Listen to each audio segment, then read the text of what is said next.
દરેક વસ્તુમાં તમારે એક માઇન્ડસેટ બનાવવો પડે છે. તમે કોઈ બિઝનેસ ચાલુ કરતા હો કે કોઈ જોબ માટે જતા હો કે કંઈ બી તમે નવું કાર્ય તમારું કરવા માગતા હો તો માઇન્ડસેટ દરેક લોકો બનાવતા જ હોય છે. અને એ વસ્તુમાં તમારે કન્સિસ્ટન્સી પણ રાખવી પડે છે અને તમારું કમિટમેન્ટ પણ પૂરેપૂરું હોવું જોઈએ.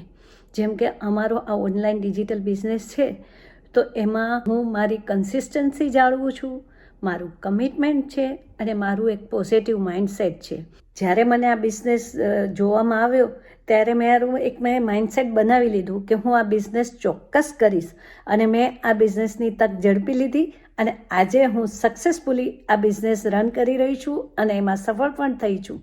એટલે હું તો પર્સનલી એ બિલીવ કરું જ છું કે તમે જેવું વિચારો, જેવું બોલો એવું યુનિવર્સ તમારું સાંભળે જ છે અને એ ઉપર કામ કરે છે. જેટલા તમે પોઝિટિવ માઇન્ડસેટથી તમે નક્કી કરશો તો એ વસ્તુ તમને મળીને જ રહે છે. એટલે હું આ બધી વસ્તુઓમાં બહુ જ બિલીવ કરું છું અને હું એ રિઝલ્ટ મેળવી રહી છું ડે બાય ડે. તો હું છું ચાંદની નાંદી, ટોરોન્ટો કેનેડાથી, એક ઓનલાઈન ડિજિટલ બિઝનેસ ઓનર અને મેન્ટોર.